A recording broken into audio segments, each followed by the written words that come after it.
ഹോരാശാസ്ത്രം പ്രഥമാധ്യായം രാശിഭേദ പ്രകരണം ഒന്നാമത്തെ ശ്ലോകം. മൂർത്തിത്വേ പരികൽപ്പിത ശശവ്രതോവത്മാ പുനർജന്മന ആത്മേത്യാത്മവിദാം ക്രതുച്ച യജതാം ഭർത്താമര ജ്യോതിഷാം ലോകാനാം പ്രളയോദയസ്ഥിതി വിഭുച്ചാനേകതാ യശ്രുതോ വാചം ന സതതാതുനൈകകിരണസ്ത്രൈലോക്യദീപോരവി. സാമാന്യാർത്ഥം: ചന്ദ്രന്റെ ശരീരമാവോ എന്നുള്ള അവസ്ഥയോടുകൂടിയവനും മോക്ഷേച്ഛുക്കൾക്ക് അവരുടെ പ്രാപ്യസ്ഥാനത്തേക്കുള്ള രാജമാർഗമായിരിക്കുന്നവനും ആത്മജ്ഞാനികൾക്ക് ജ്ഞാനസ്വരൂപനായിരിക്കുന്നവനും കർമ്മകാണ്ഡത്തിൽ ആസക്തന്മാരായവർക്ക് കർമ്മസ്വരൂപിയായിരിക്കുന്നവനും ദേവന്മാരുടെയും ഗ്രഹ നക്ഷത്രാദി ജ്യോതിസുകളുടെയും ഭരണകർത്താവായിരിക്കുന്നവനും ലോകങ്ങളുടെ സൃഷ്ടി സ്ഥിതി സംഹാരകർത്താവായിരിക്കുന്നവനും വേദങ്ങളിൽ പല പ്രകാരത്തിലും വർണ്ണിക്കപ്പെട്ടവനും ഭൂമി, സ്വർഗം, പാതാളം എന്നീ 3 ലോകങ്ങളെയും പ്രകാശിപ്പിക്കുന്നവനും ആയ ആദിത്യ ഭഗവാൻ ജാതകം, പ്രശ്നം, മുഹൂർത്തം മുതലായ വിഷയങ്ങളിൽ സമയോചിതവും സത്യവും ശ്രോതാക്കൾക്ക് രസപ്രദവും അന്യന്മാരാൽ ഹണ്ണിക്കപ്പെടുവാൻ അശക്യവുമായ വാക്കിനെ ഞങ്ങൾക്ക് പ്രദാനം ചെയ്യണമേ. രണ്ടാമത്തെ ശ്ലോകം.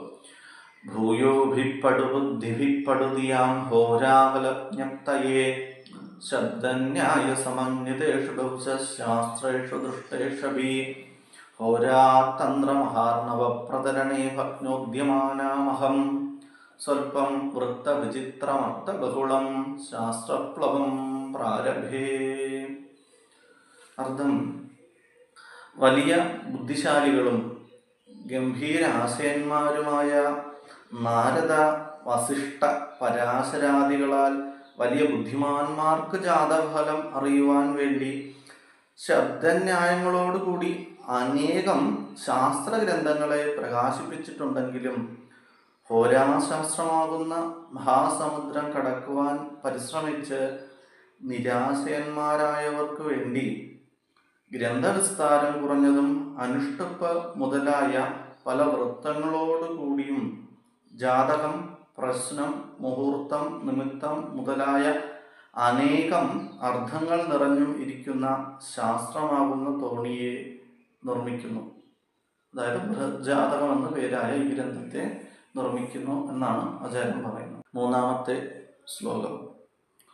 ഹോരേത്യഹോരാത്രവികൽപ്പമേകേ വാഞ്ചന്തി പൂർവാപരവർണ്ണലോപാത് കർമാർജിതം പൂർവഭവേ സദാദി യത്തസ്യ പങ്ക്തി സമഭിവനക്തി. അർത്ഥം: അതിപ്രാചീനരായ ചില ആചാര്യന്മാർ അഹോരാത്രത്തിൻ്റെ ഏകദേശാംശത്തെ ജനനം, പ്രശ്നം മുതലായവരുടെ ലഗ്നത്തെ എന്നു സാരം. അഹോരാത്രം എന്ന പദത്തിൻ്റെ ആദ്യത്തെയും ഒടുവിലത്തെയും അക്ഷരങ്ങളെ ത്യജിച്ചിട്ടാണ് ഹോര എന്ന് വ്യവഹരിക്കുന്നത്. ലഗ്നത്തിന് ഹോര എന്ന് സംജ്ഞയുണ്ടെന്ന് സാരം. ഹോരേതി ലഗ്നം എന്ന് പറയുന്നുമുണ്ട്. ശരീരം, വാക്ക്, മനസ്സ് എന്നീ ത്രിവിധ കരണങ്ങളെ കൊണ്ടും ചെയ്ത കർമ്മത്തിന് സത്ത് എന്നും, 2 കൊണ്ട് ചെയ്തതിന് സദസത്തെന്നും, 1 കൊണ്ട് മാത്രം ചെയ്തതിന് അസത്തെന്നുമാണ് പറയുക. മേൽപ്പറഞ്ഞ ഹോര എന്ന ജനന സമയം മുൻജന്മങ്ങളിൽ ഇങ്ങനെ 3 പ്രകാരത്തിലും ചെയ്തിട്ടുള്ള കർമ്മങ്ങളുടെ അനുഭവത്തെയാണ് കാണിക്കുക. അതായത് പൂർവജന്മങ്ങളിൽ ചെയ്തിട്ടുള്ള സുഹൃത ദുഷ്കൃതാത്മകങ്ങളായും ദൃഢം, ദൃഢാദൃഢം, അദൃഢം എന്നീ 3 പ്രകാരത്തിലുള്ളവയായും ഇരിക്കുന്ന സകല കർമ്മങ്ങളുടെയും ഈ ജന്മത്തിലുണ്ടാവുന്ന അനുഭവങ്ങളെയാണ് ജ്യോതിശാസ്ത്രം സ്പഷ്ടമായി കാണിച്ചു തരിക എന്ന് താല്പര്യം. രണ്ടാമത്തെ ശ്ലോകം. കാലാങ്കാനി വരാംഗമാനനമുരോ ഹൃത്ക്രോഡവാസോവൃതോ വസ്തുർവ്യഞ്ജനമൂരുജാനുയുകളെ ജങ്കേതദോങ്കൃദ്വയം മേഷാശി പ്രഥമാ നവർഷചരണാചക്രസ്ഥിതാരാശയോ രാശിക്ഷേത്ര ഗൃഹർഷവാനി ഭവനം ചൈകാത്ത സമ്പർത്തയേ.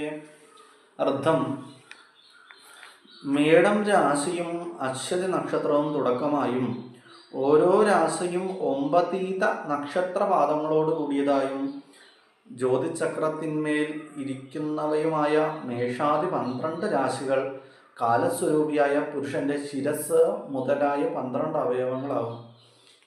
മേടം ചെവിക്കുറ്റിക്കു മേലെ ഭാഗമായ ശിരസും, ഇടവം മുഖവും, മിഥുനം കഴുത്തു മുതൽ മാറ് കഴിയുന്നവരെയുള്ള പ്രദേശവും, കർക്കിടകം ഹൃദയവും, ചിങ്ങം വയറും, കന്നി വസ്ത്രം ഉടുക്കുന്ന അരക്കെട്ടും, തുലാം വസ്തിപ്രദേശവും, വൃശ്ചികം വ്യഞ്ജന പ്രദേശവും, പുരുഷ സ്ത്രീഭേദത്തെ അറിയിക്കുന്ന അവയവം എന്ന് സാരം.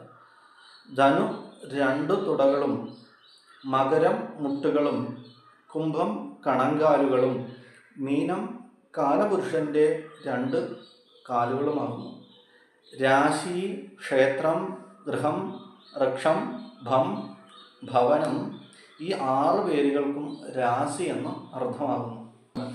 ജനനകാലത്തിങ്കൽ ഏതേതു രാശികളിലാണോ ശുഭന്മാരുടെയോ അധിപന്റെയോ യോഗദൃഷ്ടിയാദികൾ ഉണ്ടാകുന്നത്, അങ്ങനെയുള്ള രാശികൾക്ക് പറഞ്ഞിട്ടുള്ള അവയവങ്ങൾക്ക് പുഷ്ടിയും, പാവന്മാരുടെ യോഗദൃഷ്ടിയാദി ഉള്ള രാശി അവയവങ്ങൾക്ക് ബലക്കുറവും രോഗം മുതലായ അനിഷ്ടഫലങ്ങളും ഉണ്ടാകുമെന്ന് പറയണം.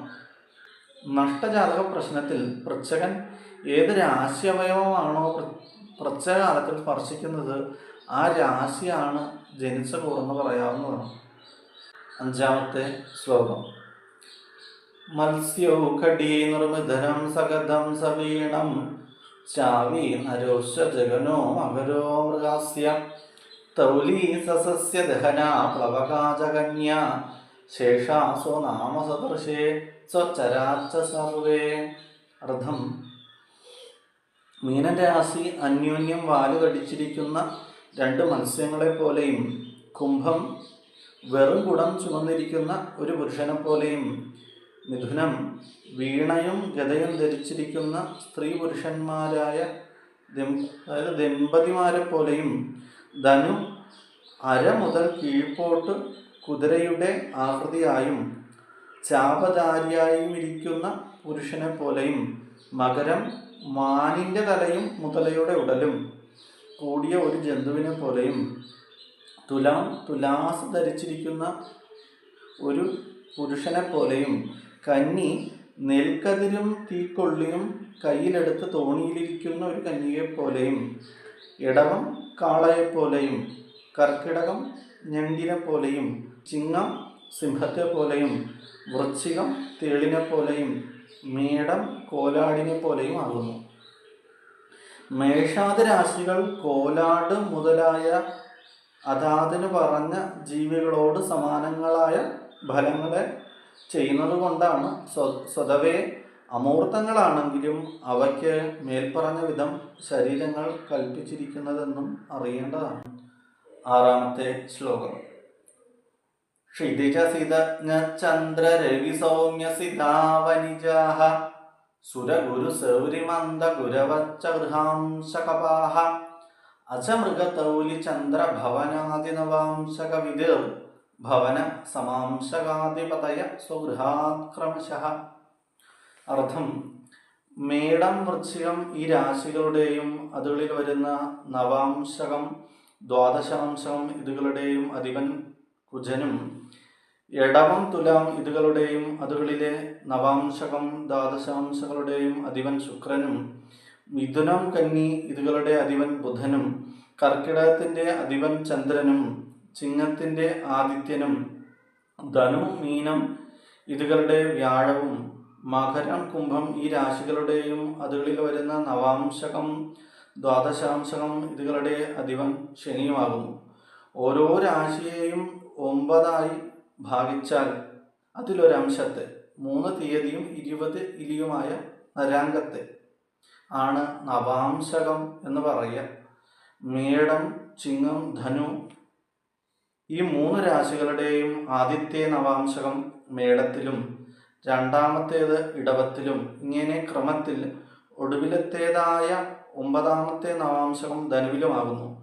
ഇടവം, കന്നി, മകരം ഈ 3-ൻ്റെയും ആദ്യത്തെ നവാംശകം മകരത്തിലും രണ്ടാമത്തേത് കുംഭത്തിലും ഇങ്ങനെ ക്രമേണ ഒടുവിലത്തെ നവാംശകം കന്നിയിലും മിഥുനം, തുലാം, കുംഭം ഇതുകളിലെ ആദ്യത്തെ നവാംശകം തുലാത്തിലും ക്രമത്തിൽ ഒടുവിലത്തേത് മിഥുനത്തിലും, കർക്കിടകം, വൃശ്ചികം, മീനങ്ങളിലെ ആദ്യത്തെ അംശകം കർക്കിടകത്തിലും ഒടുവിലത്തെ നവാംശകം മീനത്തിലുമാകുന്നു.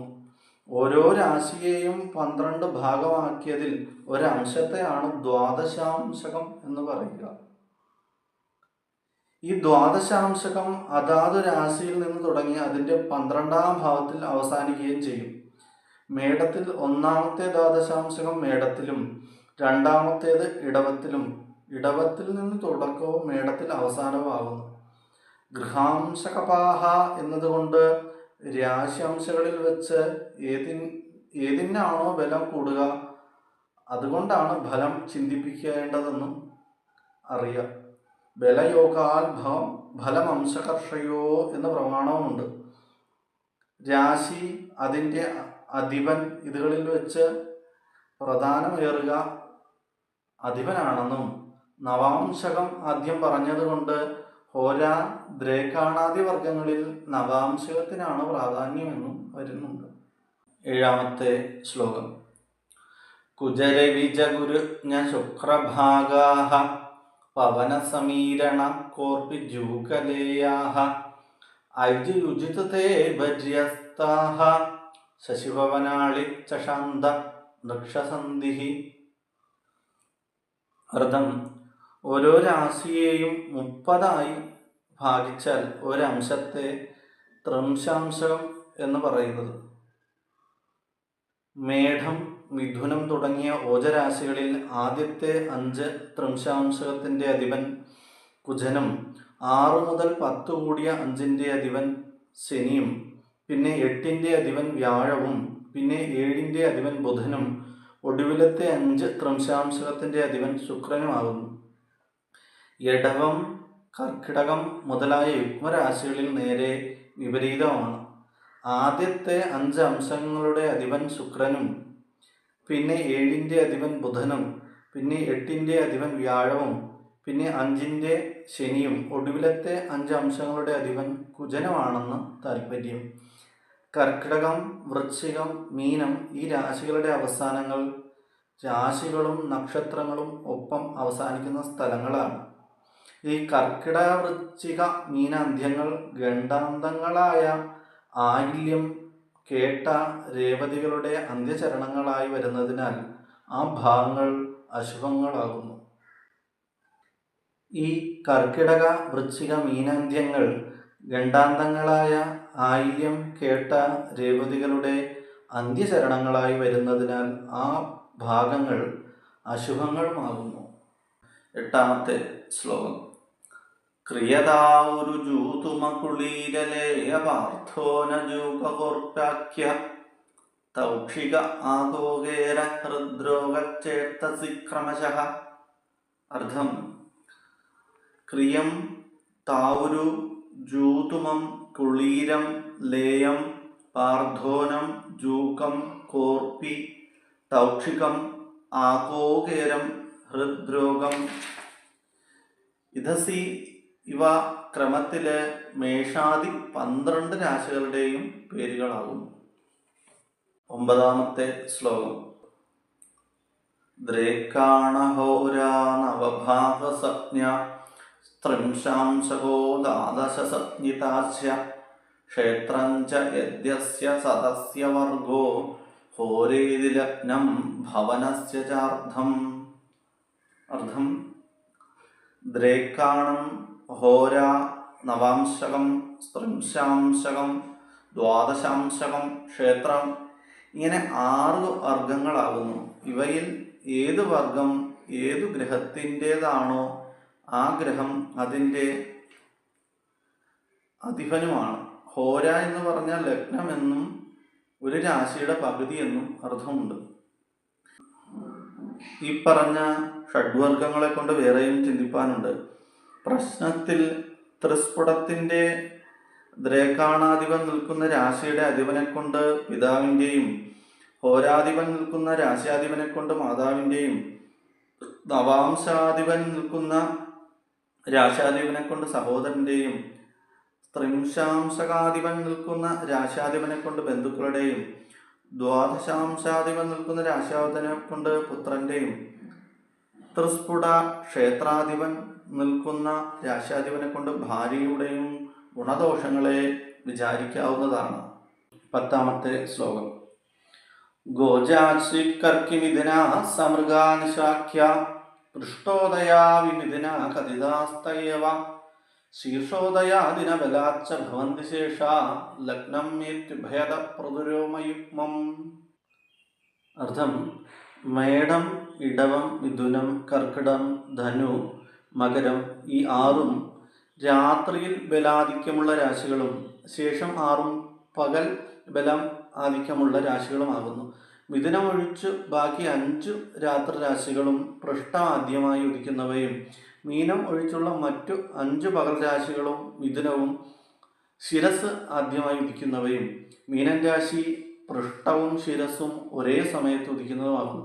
നിശാഖ്യാഹ എന്ന് പറഞ്ഞതുകൊണ്ട് നിശാധിപതിയായ ചന്ദ്രനു നിശാരാശികളുടെയും ദിനബലാഹ എന്നതുകൊണ്ട് ദിനാധിപനായ സൂര്യന് ദിനരാശികളുടെയും ആധിപത്യമുണ്ടെന്ന് പറയാവുന്നതാണ്.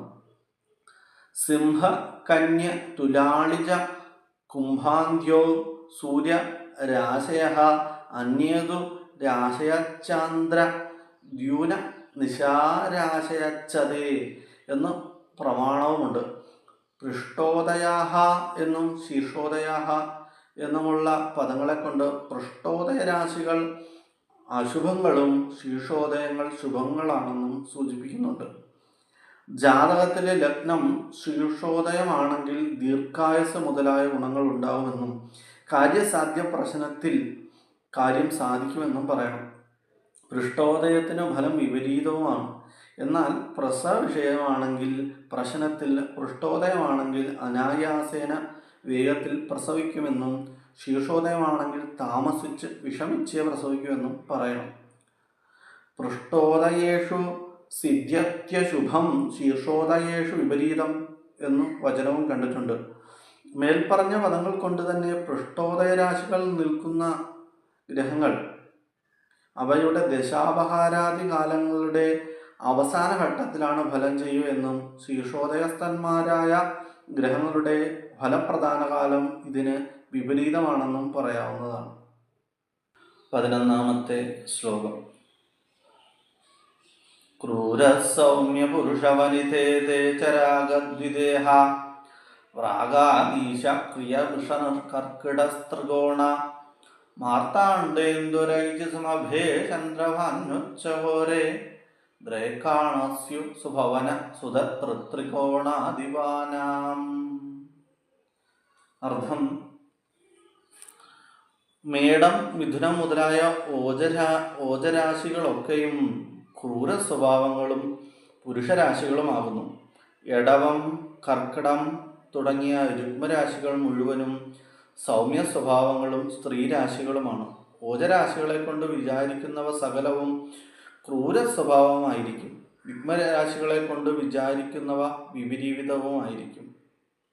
പ്രശ്നാദികളിൽ ചിന്തിക്കുന്നത് വല്ല സത്വത്തെയാണെങ്കിൽ അതും പദാർത്ഥത്തെയാണെങ്കിൽ അതും ക്രൂരമായിരിക്കും. ജാതകത്തിൽ ഉദയലഗ്നം, ചന്ദ്രൻ നിൽക്കുന്ന രാശി ഇതുകൾ ഓജങ്ങളായാൽ ആ ശിശു വളരെ ക്രൂരനായിരിക്കും. യുഗ്മരാശികൾക്ക് ഫലം വിപരീതമാകുന്നു. ക്രൂരാസ്യോ ക്രൂര ഭവഞ്ചേൽ എന്ന് പ്രമാണവുമുണ്ട്. അപ്രകാരം തന്നെ ഓജരാശികളെ കൊണ്ട് വിചാരിക്കുന്ന മനുഷ്യാദി സത്വങ്ങളൊക്കെയും പുരുഷനല്ലെങ്കിൽ കൂടി പുരുഷപ്രകൃതിയും, യുഗ്മം കൊണ്ട് വിചാരിക്കുന്നത് മുഴുവനും സ്ത്രീ പ്രകൃതിയും ചാവല്യാദികളായ സ്ത്രീ പ്രകൃതികളോട് കൂടിയും ഇരിക്കുന്നതാണ്. ഗർഭപ്രശ്നം, ചോരപ്രശ്നം, ചിന്താപ്രശ്നം മുതലായവയിൽ ഓജരാശികളെ കൊണ്ട് പുരുഷനെയും യുഗ്മരാശികളെ കൊണ്ട് സ്ത്രീയെയുമാണ് വിചാരിക്കേണ്ടത്. മേടം, കർക്കിടകം, തുലാം, മകരം ഇതുകൾ ചരരാശികളും എടവം, ചിങ്ങം, വൃശ്ചികം, കുംഭം ഇതുകൾ സ്ഥിരരാശികളും മിഥുനം, കന്നി, ധനു, മീനങ്ങൾ ഉഭയരാശികളും ആകുന്നു. യാത്രാദി ചരകാര്യങ്ങളിൽ ചരരാശി നല്ലതാണ്. ജാതകത്തിൽ ലഗ്നം ചരരാശിയായാൽ അയാൾ സഞ്ചാരശീലനായിരിക്കും. സ്ഥിരരാശികളെ കൊണ്ട് ചരത്തിന് പറഞ്ഞതിൻ്റെ വിപരീതവും ഉഭയരാശികളെ കൊണ്ട് ഫലം മിശ്രവുമാണെന്ന് വിചാരിക്കേണ്ടതാണ്. ഉഭയരാശികൾക്ക് ചരത്തോടടുത്ത പകുതി ഭാവവും ചരപ്രകൃതിയായും സ്ഥിരത്തോടടുത്ത പകുതി ഭാവവും സ്ഥിരപ്രകൃതിയുമാണെന്ന് വിചാരിക്കേണ്ടതെന്ന് ഒരു പക്ഷവുമുണ്ട്. രോഗപ്രശ്നത്തിങ്കൽ ലഗ്നാരൂഢങ്ങൾ ചരങ്ങളായാൽ രോഗം മാറുമെന്നും സ്ഥിരങ്ങളായാൽ വളരെ താമസിച്ചേ പണിപ്പെട്ടേ രോഗം മാറുകയുള്ളെന്നും മറ്റും യുക്തിക്കനുസരിച്ച് പറയാവുന്നതാണ്. മേടം, ചിങ്ങം, ധനു ഇതുകൾ കിഴക്കുദിക്കിലും ഇടവം, കന്നി, മകരങ്ങൾ തെക്കുദിക്കിലും മിഥുന, തുലാ, കുംഭങ്ങൾ പടിഞ്ഞാറും കർക്കിടക, വൃശ്ചിക, മീനങ്ങൾ വടക്കും സ്ഥിതി ചെയ്യുന്നവയാണ്. കിഴക്ക് 3 ഭാഗമാക്കിയാൽ വടക്ക് ഭാഗത്ത് മേടവും നടുവിൽ ചിങ്ങവും തെക്ക് ഭാഗത്ത് ധനുവായി വിചാരിക്കണമെന്നും പക്ഷാന്തരം ഉണ്ട്. തെക്ക് മുതലായ ദിക്കുകൾക്കും പക്ഷാന്തരത്തെ ഇപ്രകാരം കണ്ടുകൊള്ളുക. രാശികളെ കൊണ്ട് മാത്രം ദിക്കുകളെ വിചാരിക്കുന്ന സന്ദർഭങ്ങളിലും ഇതുകൊണ്ടാണ് വേണ്ടത്. ഒരു രാശിയെ 2 ഭാഗമാക്കിയതിൽ ഒന്നിനെ, അതായത് 15 തീയതികളെ ആണ് ഹോര എന്ന് പറയുന്നത്. ഓജരാശികളിൽ ആദ്യത്തെ ഹോരയുടെ അധിപതി സൂര്യനും രണ്ടാം ഹോരയുടെ അധിപതി ചന്ദ്രനുമാകുന്നു. നേരെ മറിച്ച് യുഗ്മരാശികളിൽ ആദ്യത്തേതിൻ്റെ ആധിപത്യം ചന്ദ്രനും രണ്ടാമത്തേതിൻ്റെ ആധിപത്യം സൂര്യനുമാകുന്നു. സൂര്യഹോരകൾ ക്രൂര സ്വഭാവങ്ങളും ചന്ദ്രഹോരകൾ സൗമ്യ പ്രകൃതികളുമാണ്. പാപന്മാർ ഓജരാശിയിലെ സൂര്യഹോരയിൽ നിന്നാൽ അവർ അതിക്രൂരന്മാരും, ശുഭന്മാർ യുഗ്മരാശിയിൽ ചന്ദ്രഹോരയിൽ നിന്നാൽ അവർ അതിസൗമ്യന്മാരുമായിരിക്കും. ഈ ഗ്രന്ഥകാരൻ തന്നെ മുകളിൽ യേതേഷസ്വാൽ സ്വ സമഭേഷു എന്ന ശ്ലോകം കൊണ്ട് ഈ സംഗതിയെ വ്യക്തമാക്കുന്നതുമുണ്ട്. ഒരു രാശിയെ 3 ഭാഗമാക്കിയാൽ അതിന് ഒരംശത്തെ 30 തീയതികളെ ആണ് ദ്രേക്കാണം എന്ന് പറയുന്നത്. ഏതു രാശിയിലും ആദ്യത്തെ ദ്രേക്കാണാധിപൻ ആ രാശ്യാധിപനും രണ്ടാം ദ്രേക്കാണാധിപൻ അതിൻ്റെ 5ാം രാശ്യാധിപനും 3ാം ദ്രേക്കാണാധിപൻ അതിൻ്റെ 9ാം രാശ്യാധിപനുമാകുന്നു. ജാതകത്തിൽ അഷ്ടമ ദ്രേക്കാണാധിപനെ കൊണ്ട് മൃത്യുകാരണഭൂത രോഗാദികളെയും ചോരപ്രശ്നാദികളിൽ ലഗ്നത്തിലെ ദ്രേക്കാണം കൊണ്ട് കള്ളൻ്റെ ദേഹപ്രകൃതി മുതലായവകളെയും വിചാരിക്കാവുന്നതാണ്. ഓരോ ദ്രേക്കാണത്തിനും വേറെ വേറെ സ്വരൂപം പ്രകൃതഗ്രന്ഥത്തിൽ തന്നെ പറയുന്നുമുണ്ട്. 12ാമത്തെ ശ്ലോകം. കേചിത് ഹോരാം പ്രഥമാം പപസ്യ വാഞ്ചന്തി ലാഭാധിപതേർദ്വിതീയാം ദ്രേക്കാണസജ്ഞാം അഭിവർണയന്തി സ്വാദ്വാദശേകാദശൈരാശിപാനാം. അർത്ഥം: ഏതു രാശിയിലെയും ആദ്യ ഹോരാധിപൻ അതാതു രാശ്യാധിപനും രണ്ടാം ഹോരാധിപൻ അതിൻ്റെ 11ാം രാശ്യാധിപനുമാണെന്നാണ് ചില ആചാര്യന്മാരുടെ മതം. ഇവിടെ 2 വിധം ഹോരാധിപത്യത്തെ പറഞ്ഞതിൽ മാർത്താണ്ഡേന്ദ്വരൈജി എന്നതുകൊണ്ട് പറഞ്ഞത് ജാതകത്തിലും ഈ ശ്ലോകം കൊണ്ട് പറഞ്ഞത് പ്രശ്നത്തിലുമാണെന്നാണ് വിചാരിക്കേണ്ടതെന്നും ഒരു പക്ഷമുണ്ട്. ആദ്യാതു ജാതകേ പ്രോക്ത ദ്വിതീയ പ്രശ്ന കർമ്മണി എന്നും വചനം കണ്ടിട്ടുണ്ട്. 2ാം പക്ഷം പറയുന്നിടത്ത് കേച്ചിൽ എന്ന് കാണിച്ചതിനാൽ എല്ലായിടവും ആദ്യത്തെ വിധി തന്നെയാണ് വേണ്ടതെന്ന് ആചാര്യമതം എന്ന് വിചാരിക്കാം. അപ്രകാരം തന്നെ ആദ്യത്തെ ദ്രേക്കാണാധിപൻ അതാത് രാശ്യാധിപനും 2ാം ദ്രേക്കാണാധിപൻ അതിൻ്റെ 12ാം രാശ്യാധിപനും 3ാം ദ്രേക്കാണാധിപൻ 11ാം രാശ്യാധിപനുമാണെന്നാണ് ചില ആചാര്യന്മാരുടെ പക്ഷം. മുമ്പ് 2 വിധം പറഞ്ഞതിനും പുറമെ മറ്റൊരു വിധത്തിൽ കൂടി ദ്രേക്കാണാധിപത്യമുണ്ട്. എങ്ങനെയെന്നാൽ ഓരോ രാശികളുടെയും ത്രികോണങ്ങളിൽ ആദ്യ ദ്രേക്കാണാധിപൻ ചരരാശിയുടെ അധിപനും 2ാം ദ്രേക്കാണാധിപൻ സ്ഥിര രാശ്യാധിപനും 3ാം ദ്രേക്കാണാധിപൻ ആ ത്രികോണങ്ങളിലെ ഉഭയരാശ്യാധിപനുമാകുന്നു. ഇങ്ങനെ 3 വിധം ദ്രേക്കാണാധിപത്യം പറഞ്ഞതിൽ സുഭവന സുതതൃത്രികോണാധിപാനാം എന്ന് പറഞ്ഞത് മുഹൂർത്ത വിഷയത്തിലും ദ്രേക്കാണ ദ്രേക്കാണസജ്ഞാമഭി എന്നതുകൊണ്ട് പറഞ്ഞത് പ്രശ്ന വിഷയത്തിലും ഒടുവിൽ പറഞ്ഞത് ജാതകത്തിലുമായിട്ടാണ് വിചാരിക്കേണ്ടതെന്ന് വേറെ ചിലരും പറയുന്നുണ്ട്. വരാഹ മിഹിരാചാര്യപക്ഷത്തിൽ ദ്രേക്കാണാസ്യു എന്ന് പറഞ്ഞ വിധമാണ് എല്ലാ ദിക്കിലും ദ്രേക്കാണാധിപത്യം ചിന്തിക്കേണ്ടതെന്നും അറിയേണ്ടതാണ്. 13-ാമത്തെ ശ്ലോകം ഗ്രഹങ്ങളുടെ ഉച്ചനീചത്വങ്ങളെക്കുറിച്ചാണ് പറയുന്നത്. അജവൃഷഭ മൃഗാംഗനാകുളീര ചഷവണിജൗജ ദിവാകരാദിതുംഗ ദശസിഹി മനിയുക്തീന്ദ്രിയാംശൈ സ്ത്രീനവകവിംശതി ഫിച്ചതേസ്തനീചാഹ. അർത്ഥം: മേടൻ രാശി സൂര്യന് ഉച്ചവും അതിൽ തന്നെ 10-ാമത്തെ തീയതി അത്യുച്ച ഭാഗവും, തുലാം നീചവും അതിൽ 10-ാമത്തെ തീയതി അതിനീചവുമാകുന്നു. ഇങ്ങനെ ഇടവം ചന്ദ്രൻ ഉച്ചവും അതിൽ 3-ാമത്തെ തീയതി അത്യുച്ചവും, കുജന് മകരം ഉച്ചവും അതിൽ തന്നെ 28-ാമത്തെ തീയതി അത്യുച്ചവും, ബുധന് കന്നി ഉച്ചവും അതിൽ 15-ാമത്തെ തീയതി അത്യുച്ചവും, കർക്കിടകം വ്യാഴത്തിന് ഉച്ചവും അതിൽ 5-ാമത്തെ തീയതി അത്യുച്ചവും, ശുക്രന് മീനം ഉച്ചവും അതിൽ 27-ാമത്തെ തീയതി അത്യുച്ചവും, ശനിക്ക് തുലാം ഉച്ചവും അതിൽ 20-ാമത്തെ തീയതി അത്യുച്ചവുമാകുന്നു. അതാതു ഗ്രഹങ്ങൾക്ക് അവരുടെ ഉച്ചരാശിയുടെ 7-ാം രാശി നീചവും ആ നീചത്തിൽ അത്യുച്ചമായി പറഞ്ഞ തീയതികൾ അതിനീചങ്ങളും ആകുന്നു. എളുപ്പത്തിൽ മനസ്സിലാക്കാനായിട്ട് ആദ്യത്തിന് മേടൻ രാശി 10 ഡിഗ്രി അത്യുച്ചമാണ്. അതിൽ ആദ്യത്തിന് തുലാം രാശി 10 ഡിഗ്രി അതിനീചം. ചന്ദ്രന് ഇടവൻ രാശി 3 ഡിഗ്രി അത്യുച്ചവും വൃശ്ചികൻ രാശി 3 ഡിഗ്രി അതിനീചവുമാണ്. കുജന് മകരം 28 ഡിഗ്രി അത്യുച്ചവും കർക്കിടകം 28 ഡിഗ്രി അതിനീചവുമാണ്.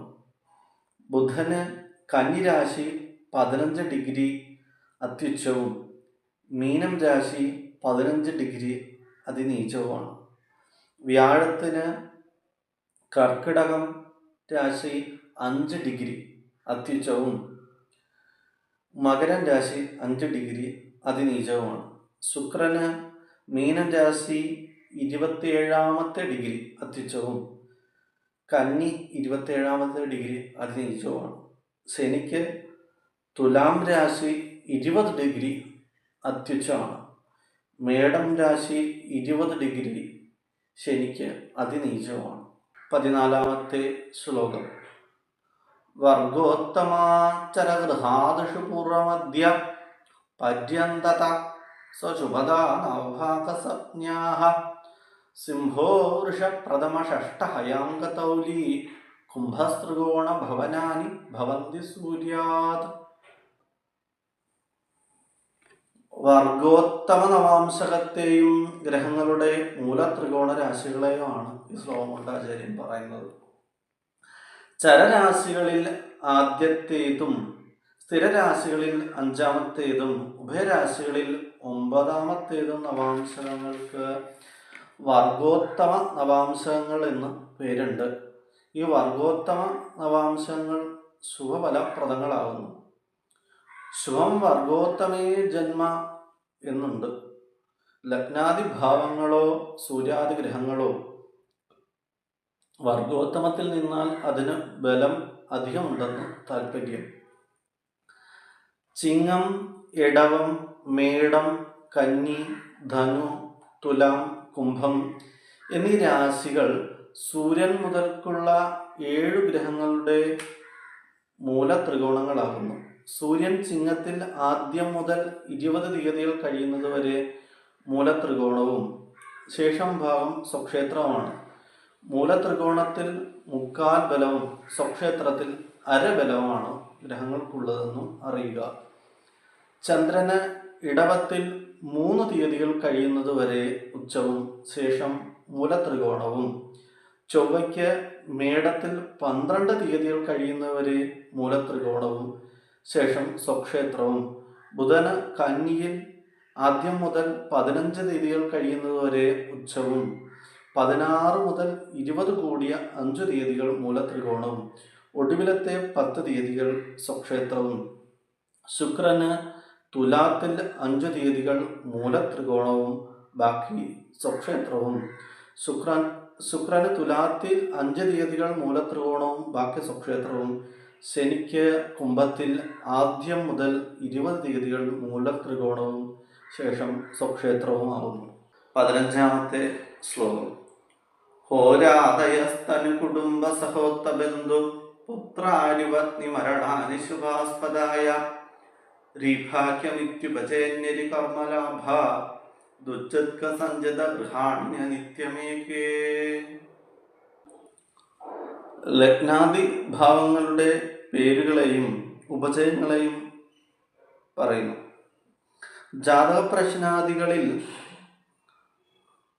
ലഗ്നം കൊണ്ട് ദേഹത്തെയും, 2-ാം ഭാവം കൊണ്ട് ഭരണീയ ജനങ്ങളെയും, 3-ാം ഭാവം കൊണ്ട് സഹോദരന്മാരെയും, 4-ാം ഭാവം കൊണ്ട് അമ്മ, അമ്മാവൻ, മരുമകൻ എന്നിവരെയും, 5-ാം ഭാവം കൊണ്ട് സന്താനങ്ങളെയും, 6-ാം ഭാവം കൊണ്ട് ശത്രുക്കൾ, ആഗന്തുക രോഗങ്ങൾ ഇതുകളെയും, 7-ാം ഭാവം കൊണ്ട് ഭാര്യയെയും, 8-ാം ഭാവം കൊണ്ട് മരണം, ദ്രവ്യനാശം, പരിഭവം, നൈസർഗിക രോഗം, ആപത്ത് ഇത്യാദികളെയും, 9-ാം ഭാവം കൊണ്ട് ധർമാദികളെയും, 10-ാം ഭാവം കൊണ്ട് ആശ്രയത്തെയും, 11-ാം ഭാവം കൊണ്ട് സർവാവിഷ്ടസിദ്ധിയെയും, 12-ാം ഭാവം കൊണ്ട് ദുഷ്കൃത, സ്ഥാനഭ്രംശ, ദ്രവ്യനാശാദികളെയുമാണ് വിചാരിക്കേണ്ടത്. 3, 6, 10, 11 ഈ ഭാവങ്ങൾക്ക് ഉപചയം എന്നു പേരുണ്ട്. ശേഷം ഭാവങ്ങൾ അപചയങ്ങളുമാകുന്നു. ഈ ഉപചയങ്ങൾക്ക് അത്ര നിത്യത്വമില്ലെന്നാണ് ചില ആചാര്യന്മാരുടെ പക്ഷം. ഉപചയങ്ങളിലേക്ക് പാവന്മാരുടെയും അതാത് രാശ്യാധിപന്റെയും ശത്രുക്കളുടെയും ദൃഷ്ടിയില്ലെങ്കിൽ മാത്രമേ ഉപചയങ്ങൾക്ക് അവയുടെ ശുഭഫലത്തെ പ്രദാനം ചെയ്യുകയുള്ളൂ എന്നാണ് ഈ നിത്യത്വമില്ല എന്ന് പറയുന്നവരുടെ പക്ഷം. 16-ാമത്തെ ശ്ലോകം. കല്വസ്വ വിക്രമ പ്രതിഭാക്ഷതാനി ചിത്തോത്തരേന്ദ്ര ഗുരുമാനഭവയാനി ലഗ്നാൽ ചതുർത്ഥ നിധനേ ചതുരസ്രസപ്നേ ദ്യൂനം ച സപ്തമഗൃഹം ദശമർഷമാജ്ഞ. ലഗ്നാദി ഭാവങ്ങളുടെ തന്നെ സപ്നാന്തരങ്ങളെയാണ് ഇനി പറയുന്നത്. ലഗ്നഭാവം കൊണ്ട് രോഗമില്ലായ്മ, അതിൻ്റെ അനുഭവഭോക്താവായ ആത്മാവിനെ എന്ന താല്പര്യം, ദേഹ സൗഷ്ഠവം ഇതുകളെയും, 2-ാം ഭാവം കൊണ്ട് തനിക്ക് ഉപജീവനത്തിനുള്ള ധനം, പൂർവാർജധനം ഇതുകളെയും, 3 കൊണ്ട് പരാക്രമത്തെയും, 4 കൊണ്ട് തനിക്ക് താമസിക്കേണ്ട ഗൃഹത്തെയും, 5 കൊണ്ട് ബുദ്ധിയുടെ ഉന്മേഷത്തെയും, 6 കൊണ്ട് വ്രണത്തെയും, 7 കൊണ്ട് കാമവികാരത്തെയും, 8 കൊണ്ട് ആപത്തിനെയും, 9 കൊണ്ട് പിതാവ്, ഗുരുനാഥൻ എന്നിവരെയും, 10 കൊണ്ട് അഭിമാനത്തെയും, 11 കൊണ്ട് ലാഭത്തെയും വരുമാനത്തെയും, 12-ാം ഭാവം കൊണ്ട് ധനനാശത്തെയുമാണ് വിചാരിക്കേണ്ടത്. ഇതിനു പുറമെ ജാതകം, പ്രശ്നം മുതലായ വിഷയങ്ങളിൽ എന്തൊക്കെയാണോ വിചാരിക്കേണ്ടതായി വരുന്നത് അത് മുഴുവനും ലഗ്നാദി ദ്വാദശഭാവങ്ങളെ കൊണ്ട് തന്നെ വിചാരിക്കണം. അധിപന്റെയോ അധിപ ബന്ധുക്കളുടെയോ ഗുരുബുധ ശുക്രന്മാരുടെയോ യോഗദൃഷ്ടി, ഷഡ്വർഗാദി ബന്ധങ്ങളും അധിപന് ബലവും ഏതേത് ഭാവങ്ങൾക്കാണോ ഉള്ളത് ആ ഭാവങ്ങൾക്ക് അഭിവൃദ്ധി, ആ ഭാവത്തിനും ഭാവാധിപനും ബലഹീനതയും, അധിപ ശത്രുക്കളുടെയോ പാപന്മാരുടെയോ ദൃഷ്ടി മുതലായ ബന്ധവുമുള്ള ഭാവങ്ങൾക്ക് നാശവും പറയണം. ഏത് ഭാവമാണോ വിചാരിക്കുന്നത് ആ ഭാവത്തിനും ഭാവാധിപനും ആ ഭാവത്തിൻ്റെ കാരകനും ബലമുണ്ടെങ്കിൽ ആ ഫലം ഉണ്ടാകുമെന്നും അവർ ഇഷ്ടസ്ഥന്മാരായാൽ ഫലങ്ങളെ അനുഭവിക്കുമെന്നും വിചാരിക്കണം. ഈ പറഞ്ഞതുകൊണ്ട് ബലനിമിത്തം ഫലമുണ്ടായിരിക്കും, ഇഷ്ടസ്ഥിതി കൊണ്ട് അനുഭവിക്കുമെന്ന് സ്പഷ്ടമായല്ലോ. ഇങ്ങനെ യുക്തിക്കനുസരണമായി എല്ലാ ഭാവങ്ങളെയും വിചാരിക്കേണ്ടതുമാണ്. ഷഷ്ടാഷ്ടമ ദ്വാദശാധിപന്മാർക്ക് ബലമുണ്ടായാൽ ഫലം വിപരീതമാണ്. ഷഷ്ടാഷ്ടമാധിപന് ബലമോ ഷഷ്ടത്തിലേക്ക് ശുഭദൃഷ്ടികളോ ഉണ്ടായാൽ ശത്രുജയം, ശത്രുനാശം മുതലായതുകളും രോഗമില്ലായ്മയും. അഷ്ടമത്തിലേക്ക് ശുഭയോഗ ദൃഷ്ട്യാദികളും അധിപന് ബലവുമുണ്ടായാൽ ദീർഘായുസ്, ആപൽക്ഷയം ഇത്യാദികളും. വ്യയസ്ഥാനത്തിന് മേൽപ്പറഞ്ഞവയുണ്ടെങ്കിൽ നല്ല കാര്യങ്ങളിൽ വ്യയം ചെയ്യുവാൻ ഇടവരികയും പാപം നശിക്കുകയും മറ്റും ചെയ്യുമെന്ന് വിചാരിക്കണം. ഏതൊരു ഗ്രഹത്തെ കൊണ്ടാണോ ഭാവങ്ങളുടെ പുഷ്ടി, നാശം മുതലായ ഫലങ്ങളെ വിചാരിക്കേണ്ടത്, അതിൻ്റെ ദശാപഹാര ഛിദ്ര ചാരാദി കാലങ്ങളിലും ആ ഗ്രഹത്തിൻ്റെ നക്ഷത്രം, ആഴ്ച, ഋതു, മൗഢ്യാരംഭവാസനാദി കാലങ്ങൾ ഈ അവസരത്തിലുമാണ് അതാത് ഭാവഫലം ഉണ്ടാവുന്നതെന്നും ഷഷ്ടാഷ്ടമ വ്യയാധിപന്മാർ നിൽക്കുന്നതും നോക്കുന്നതുമായ ഭാവങ്ങളൊക്കെയും നശിക്കുമെന്നും ലഗ്നം 9, 11 ഇത്യാദി ഇഷ്ടഭാവങ്ങളുടെ അധിപന്മാർ നിൽക്കുകയോ നോക്കുകയോ ചെയ്യുന്ന ഭാവങ്ങൾ അനുഭവിക്കുകയും ചെയ്യുമെന്നും അറിയേണ്ടതാണ്. ലഗ്നത്തിൽ നിന്ന് 4ഉം 8ഉം ഭാവങ്ങൾക്ക് ചതുരസ്രം എന്നും 7ാം ഭാവത്തിന് ദ്യൂനമെന്നും 10ാം ഭാവത്തിന് ആജ്ഞ എന്നും പേരുകളുണ്ട്. ഇവിടെ ആജ്ഞാ ശബ്ദം കൊണ്ട് കൽപ്പനാശക്തിയെയും സർവലോക ബഹുമാനത്തെയും 10ാം ഭാവം കൊണ്ടാണ് വിചാരിക്കേണ്ടതെന്ന് സൂചിപ്പിക്കുന്നതും ഉണ്ട്. 17ാമത്തെ ശ്ലോകം. കണ്ടകകേന്ദ്ര ചതുഷ്ടയ സജ്ഞാ സപ്തമലഗ്ന ചതുർത്ഥഭാനാം തേഷു യഥാഭിഹിതേഷു ബലാഢ്യ കീടനരാംബുചരാവശവച്ച. അർത്ഥം: ലഗ്നാദികളിൽ ചിലതിനുള്ള സജ്ഞാവിശേഷത്തെയും രാശികളുടെ ബലത്തെയും പറയുന്നു. ലഗ്നം 4, 7, 10 ഈ 4 ഭാവങ്ങൾക്കും കൂടി കണ്ടകം, കേന്ദ്രം, ചതുഷ്ടയം ഇങ്ങനെ 3 പേരുകളുണ്ട്. ലഗ്നം 7 ഇതുകൾക്ക് കണ്ടകമെന്നും 4, 10 ഇതുകൾക്ക് കേന്ദ്രമെന്നും എല്ലാത്തിനും കൂടി ചതുഷ്ടയം എന്നുമാണ് പേരുള്ളതെന്നും ഒരു പക്ഷക്കാരുമുണ്ട്. ലഗ്നഭാവത്തിൽ മനുഷ്യരാശികൾക്കും 4ൽ ജലരാശികൾക്കും 7ൽ കീടരാശിയായ വൃശ്ചികത്തിനും 10ൽ ചതുഷ്പാത് രാശികൾക്കും പൂർണ്ണബലമുണ്ട്. പൂർണ്ണബലമുള്ള ഭാവങ്ങളുടെ 7ാം ഭാവങ്ങളിൽ അതാതിന് ഒട്ടും ബലവുമില്ല. രാശികളുടെ മനുഷ്യ ചതുഷ്പാത് വിഭാവങ്ങളൊക്കെയും മത്സ്യോകടി എന്ന 5ാം ശ്ലോകത്തിൽ പറഞ്ഞിട്ടുമുണ്ടല്ലോ. നഷ്ട, മുഷ്ടി, ചിന്ത്യാദി പ്രശ്നങ്ങളിൽ ബലമുള്ള ഗ്രഹം കേന്ദ്രത്തിലില്ലെങ്കിൽ ബലമുള്ള രാശി കൊണ്ടാണ് വിചാരിക്കേണ്ടത്. 10ാം ഭാവം ചതുഷ്പാത് രാശിയാണെങ്കിൽ നാൽക്കാലികളെ സംബന്ധിച്ചാണ് പ്രശ്നമെന്നും ലഗ്നഭാവം മനുഷ്യരാശിയാണെങ്കിൽ പ്രശ്നം മനുഷ്യ സംബന്ധിയാണെന്നും മറ്റും പറയണമെന്ന് അർത്ഥം. സാമാന്യ ഗുണദോഷ പ്രശ്നങ്ങളിൽ 7ാം ഭാവം നരരാശിയായി വരികയും പാപബന്ധം ഉണ്ടാവുകയും ചെയ്താൽ ഭാര്യാരിഷ്ടവും 10ാം ഭാവം ജലരാശിയായി വരികയും അവിടെ പാപയോഗ ദൃഷ്ട്യാദികൾ ഉണ്ടാവുകയും ചെയ്താൽ ആന, കുതിര, പശു മുതലായ നാൽക്കാലി നാശവും പറയേണ്ടതാണ്. മറ്റു ഭാവങ്ങൾക്കും ഇപ്രകാരം തന്നെ കണ്ടുകൊള്ളുക. 18ാമത്തെ ശ്ലോകം. കേന്ദ്രാൽപരം പണപരം പരതച്ചത്തദ്ദാവോക്ലിമം ഹിബുകമംബു സുഗഞ്ചവേശ്മ ജാമിത്രസ്തപനം സുതപം ത്രികോണം മേഷൂരണം ദശമത്ര ച കർമ്മവിദ്യാത്. പണപരരാശികളെയും ഭാവങ്ങൾക്കുള്ള സജ്ഞാന്തരങ്ങളെയും പറയുന്നു. 2, 5, 8, 11 ഈ ഭാവങ്ങൾക്ക് പണവരം എന്നും 3, 6, 9, 12 ഇതുകൾക്ക് ആവോക്ലിമം എന്നും പേരുണ്ട്. കേന്ദ്രരാശികൾ ഇതിൽ നിൽക്കുന്ന ഗ്രഹങ്ങൾ ഇതുകളെ കൊണ്ട് ബാല്യകാലത്തിലെയും ഈ ജന്മത്തിലെയും, പണപരം അതിൽ നിൽക്കുന്ന ഗ്രഹങ്ങൾ ഇതുകളെ കൊണ്ട് യൗവനത്തിലെയും വരുവാൻ പോകുന്ന ജന്മത്തിലെയും, ആവോക്ലിമം അതിലുള്ള ഗ്രഹങ്ങൾ ഇതുകളെ കൊണ്ട് വാർദ്ധക്യത്തിലെയും കഴിഞ്ഞ ജന്മത്തിലെയും ഫലങ്ങളെ വിചാരിക്കണമെന്ന് ഒരു പക്ഷമുണ്ട്. ഹിബുകം, അമ്പു, സുഖം, വേശ്മ ഈ 4ഉം 4ാം ഭാവത്തിൻ്റെയും, ജാമിത്രം എന്നത് 7ാം ഭാവത്തിൻ്റെയും, ത്രികോണം എന്നത് 5ാം ഭാവത്തിൻ്റെയും, മേഷൂരണം എന്നും കർമ്മം എന്നും 10ാം ഭാവത്തിൻ്റെയും പേരുകളാകുന്നു. 19ാമത്തെ ശ്ലോകം.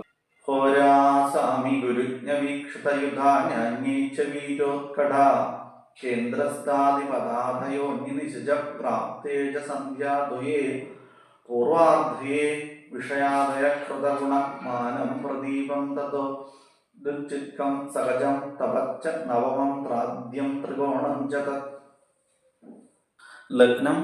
ലഗ്നം മുതലായ ചില ഭാവങ്ങളുടെ ബലത്തെയും രാശികളുടെ വലിപ്പത്തിലെയും ഭാവങ്ങളുടെ സംജ്ഞാന്തരങ്ങളെയും പറയുന്നു. ലഗ്നഭാവത്തിനു തദധിപൻ വ്യാഴം, ശുഭനായ ബുധൻ ഇവരുടെ യോഗമോ ദൃഷ്ടിയോ ഉണ്ടാവുകയും പാപന്മാരുടെയും ഭാവാധിപ ശത്രുവിൻ്റെയും യോഗമോ ദൃഷ്ടിയോ ഇല്ലാതിരിക്കുകയും ചെയ്താൽ ലഗ്നഭാവത്തിന് പൂർണ്ണബലമുണ്ട്. ശുഭ പാപവിഭാഗവും ദൃഷ്ടിക്രമവും മറ്റും ഇനിയത്തെ അധ്യായത്തിൽ പറയുന്നതാണ്. ഇവിടെ ലഗ്നഭാവം എന്ന് പറഞ്ഞത് മറ്റു ഭാവങ്ങളുടെയും ദർശനമാകുന്നു. മനുഷ്യരാശികൾക്ക് കേന്ദ്രത്തിലും ചതുഷ്പാദ് രാശികൾക്ക് പണവരത്തിലും ബഹുപാദങ്ങളായ കർക്കിടക വൃശ്ചിക മീനങ്ങൾക്ക് ആപോക്ലിമത്തിലുമാണ് പൂർണ്ണ ബലമായിട്ടുള്ളത്. പകൽ സമയത്ത് മനുഷ്യരാശികൾക്കും രാത്രിയിൽ ചതുഷ്പാദ് രാശികൾക്കും ഉദയ അസ്തമന സന്ധ്യാദികളിൽ ബഹുപാദ് രാശികൾക്കും ബലത്തിന് പൂർണ്ണതയുണ്ടാകും. 5 മുതൽ 10 കൂടിയ 6 സംഖ്യയെ 4 പെരുക്കിയാൽ മേടം മുതൽ 6 രാശികളുടെ വലിപ്പമായി വരും. 20, 24, 28, 32, 36, 40 ഇത് മേടം മുതൽ 6 രാശികളുടെയും വലിപ്പമാകുന്നു. തുലാം മുതൽ ഈ വലിപ്പത്തെ വിപരീതം ഗണിക്കുകയും വേണം. 40, 36, 32, 28, 24, 20 ഇത് തുലാം തുടങ്ങി മീനം കൂടിയ 6 രാശികളുടെ വലിപ്പമാകുന്നു. പ്രസവമുറി, കിടപ്പുമുറി മുതലായതിൻ്റെയും ഭോജനപ്രശ്നം, സുരതപ്രശ്നം, ചോരപ്രശ്നം ഇത്യാദികളിൽ ഭക്ഷണമുറി, കിടപ്പുമുറി, മോഷണം ചെയ്ത സ്ഥലം ഇത്യാദികളുടെയും വലിപ്പം, ചെറുപ്പം മുതലായതിനെയും ബ്രാഹ്മണ ക്ഷത്രിയാദി ജാതികളുടെ ഉത്കർഷാപകർഷങ്ങളെയും മറ്റും മേൽപ്പറഞ്ഞ രാശിമാനം കൊണ്ട് ചിന്തിക്കാവുന്നതാണ്. ഭോജന പ്രശ്നത്തിലാണെങ്കിൽ 2ാം ഭാവം കൊണ്ടാണ് ഭോജനപാത്രത്തെ ചിന്തിക്കേണ്ടത്. അത് കുംഭം, മീനം, മേടം, ഇടവം ഇതുകളിലൊന്നാണെങ്കിൽ ഭോജനപാത്രം വളരെ ചെറുതായിരുന്നുവെന്നും സിംഹം, കന്നി, തുലാം, വൃശ്ചികം ഇതുകളിലൊന്നാണെങ്കിൽ പാത്രത്തിന് നല്ല വലിപ്പം ഉണ്ടായിരുന്നുവെന്നും ശേഷം രാശികളാണെങ്കിൽ പാത്രം ഇടത്തരത്തിലുള്ളതായിരുന്നുവെന്നും യുക്തിക്കനുസരിച്ച് വിചാരിക്കുകയും വേണം. ഇപ്രകാരം മറ്റ് സംഗതികളും കണ്ടുകൊള്ളുക. 3ാം ഭാവത്തിന് ദുശ്ചിൽഖം എന്നും 9ാം ഭാവത്തിന് തപസ് എന്നും ത്രികോണം എന്നും സംജ്ഞകളുണ്ട്. ഇവിടെ തൽ എന്ന വിശേഷ ദ്യോതകമായ പദം കൊണ്ട് ആയുസ്സിൻ്റെ കാര്യം തീർച്ചപ്പെട്ടാൽ പിന്നെ പ്രധാനമായി വിചാരിക്കേണ്ട ഭാവം ഭാഗ്യസ്ഥാനമാണെന്ന് സൂചിപ്പിക്കുന്നുണ്ട്.